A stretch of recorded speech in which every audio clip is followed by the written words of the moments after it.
And then, started to introduce me to his friends. And the friends too see me and be like, our wife. Hey, my life. I suffered. He also come and say, our wife. Hello, stranger. It's been a minute. By the way, just got in town, and I won't let. Hi guys, welcome to another video. It's been a while I did a video. It feels so nice.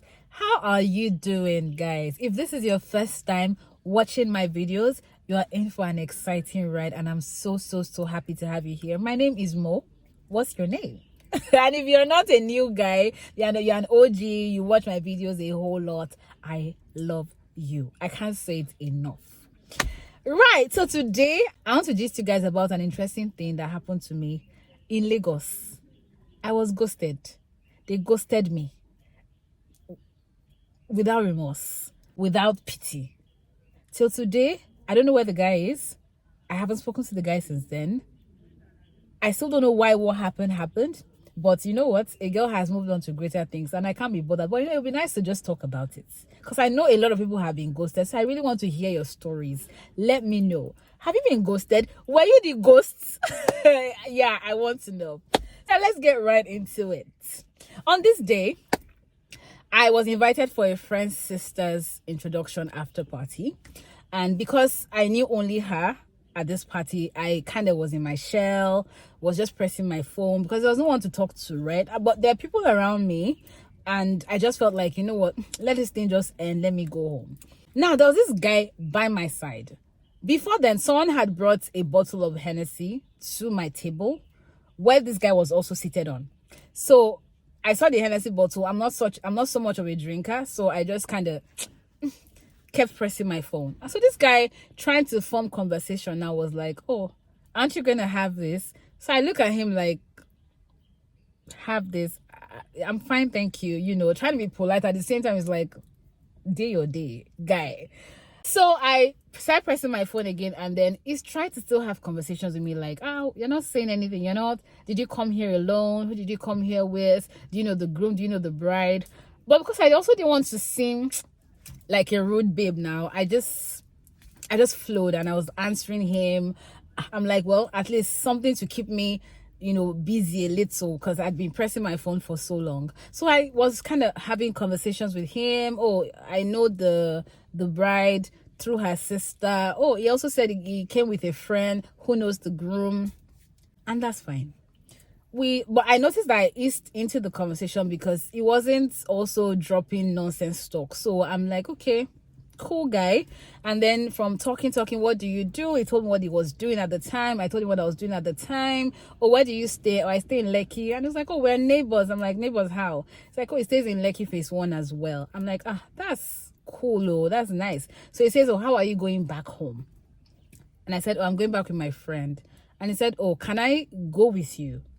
Which I felt like a little somehow, but I mean, if we really did not have a car, it won't be bad to help someone, to ease our destination. So I said, okay, I'll ask my friend. My friend came after, and I'm like, oh, hi, this guy is saying that he wants to move with us to Lekki. Is that fine? And she's like, that's okay, no problem. So I told him, okay, when we're ready to leave, I'll let you know. Fast forward to when we're ready to leave, I'm like, oh, we're leaving. And he says, oh, he was just joking, that he actually drove. He was trying to be funny, apparently. He actually drove to the island he actually drove to the venue. I'm like, you would have said so. And I was like, yeah, I was just trying to joke with me. All right, no problem. Can I have your number? Yes, you can. So I gave him my number, and then I came home.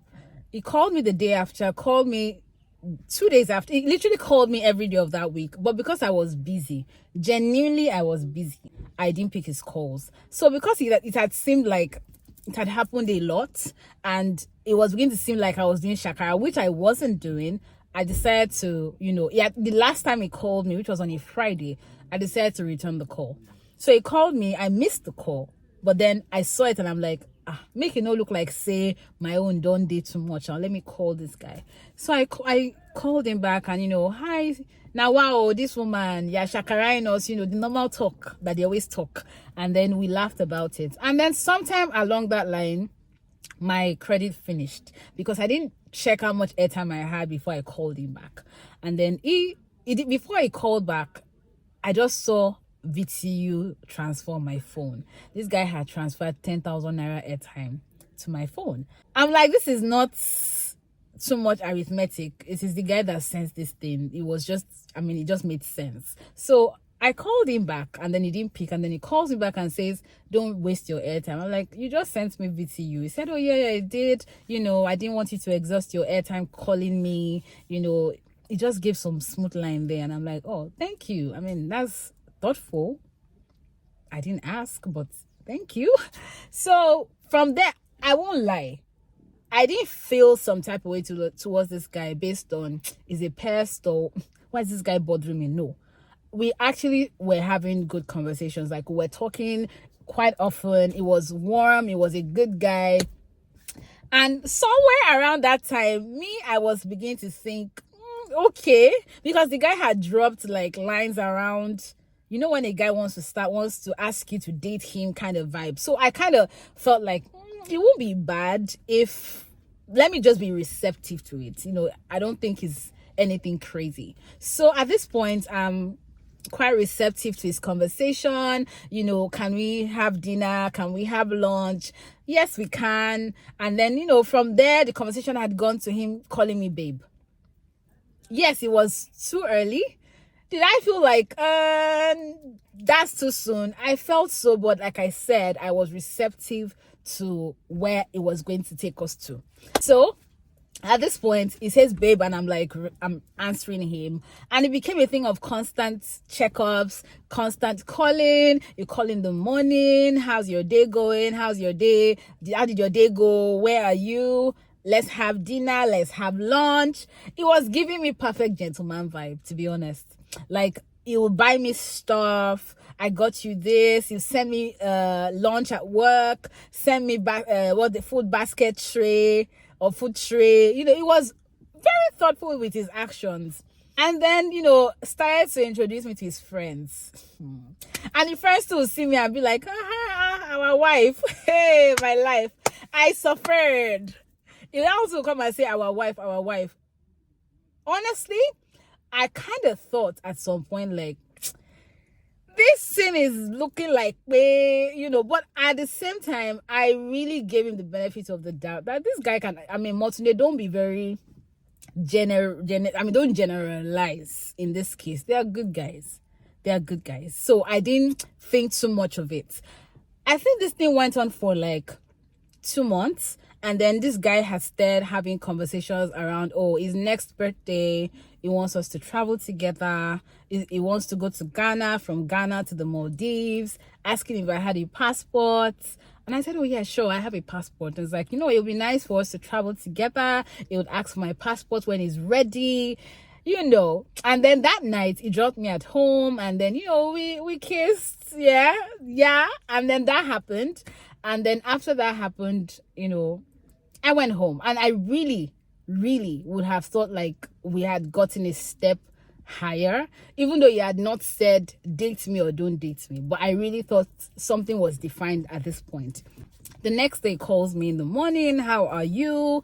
I'm fine, thank you. You? I'm good. What's your plan for the evening? Nothing. After work, I'll go home. This guy literally says, so what's your size? What's your dress size? I tell him. What's your shoe size? I tell him. I'm like, why? He's like, just curious. Of course, I knew he wasn't curious, but I didn't know what he wanted to do. This guy buys a nice dress and a pair of shoes, sends it to me and says dinner at 7. And guys, I'm not even giving you guys meals and bones. Trust me, I'm giving you what really happened to me. And then, I loved it. Got dressed. I don't even have the picture anymore because I deleted everything about this guy, but we're getting there. I got dressed. We went to this restaurant in VI. I can't remember the name. Yeah, I can't remember the name. I can't remember the name. We had dinner, and then he dropped me at home, and then, good night. The next morning was a weekday, and this guy calls me around 9 and says, oh, hey babe, where are you? And I said, oh, I'm at work. Then my office was in Lekki Phase 1. And he says, oh, he's driving by my house. So I said, oh, that's nice. I'm currently at the office. And he says, oh yeah, that I know. So he's just telling me. how's work? I said, work is going well. You? He said he's just heading to work. And he says, are we seeing today? I said, yeah, we should see today. And he says, okay, you know what? I'll pick you up at 6. Let me know when you get back from work. I said, okay, I'll let you know. So I did the whole day at work. And at 6, I called this guy, like, I'm done from work. What's the plan? And he doesn't pick his call. And I'm like, oh, okay. He's probably busy. I wait till 7. He didn't return my call. It still wasn't picking. 8, nothing. 9, nothing. At this point, I'm worried. Like, what could be wrong with this guy? The day after, nothing. 2 days after, nothing. At this point, I'm really worried. So I'm like, oh, maybe they stole his phone now. So let me send him a message on Instagram. Guys, I sent this guy a message on Instagram. He reads it. And I'm like, wait a minute. This guy read my message. I called him. He didn't pick. But he was reading my messages. At that point, I'm like, okay, this is it. I was pissed off. I was upset. Like, you freaking called me in the morning to ask me what my plan was for the day. I didn't call you in between. So where could I have messed up? Where could I have done something wrong? I could not place it. My dear people, till today, since that day till today, I've not heard from this guy. I don't know where he is. I don't know what happened. I don't know why he didn't. This was 3 years ago. I don't know why he didn't reply my message. And that's how I was ghosted. No explanation. That's what happened. And that's how I was ghosted in Lagos.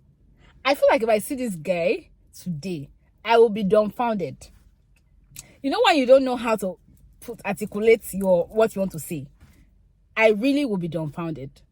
Like, it doesn't even matter. Like, it's water under the bridge because, hey, this girl is in a better place. To God be the glory. But yo, it's a story I can never forget. It's a story I feel like I'll tell my daughter about how our mommy was ghosted in Lagos. And, you know, but I mean, aside from that, it was just an interesting thing that happened to me. No lessons learned. Well, maybe there was honestly no lessons learned because I don't think I did anything wrong in allowing him into my space or being receptive of his gestures and what, you know, the things he said. I'm a human being. If a person is being nice to me, I'm allowed to receive whatever is being, you know, thrown at me. So I won't blame myself for allowing him into my space. He never came into my house. I never let him into my house because it was too young a friendship or too young a situationship, you know. But otherwise, I'm glad that he by himself left my face. My friend had said, oh, maybe the guy is married. That could have been that. Maybe he thought he was just going to have a short time thing and then started realizing that, man, this baby is not there for that. Oh, because I've always been that person who says it vocally. Like, I'm always vocal about I'm big about being in a relationship with someone. Like, I don't have time for, we're doing short term, we're doing fling, we don't know what we're doing. At that time, I was a serious babe, ready for a serious thing. So I think he figured that out and he felt like, I'm only here to chop, or I'm only here to just have fun, and this baby is not in for that. So instead of telling me that he's not interested, he just decided to bounce, and that's okay. That's good. I mean, it's not a serious talk, it's all gist and bants. I just wanted to give you guys this gist about how I was ghosted in Lagos. And yeah, have you been ghosted before? Are you the ghost? Are you the ghosted? Are you the ghosty? Let me know what your story is, you know, and let me know what you feel generally about people that ghost people without having a mature conversation as to why this friendship or this relationship is not going anywhere. Yeah, I hope you enjoyed this, guys. I really want to read from you. Don't forget to subscribe, like, and also comment. All right, guys, have an amazing day. Mwah.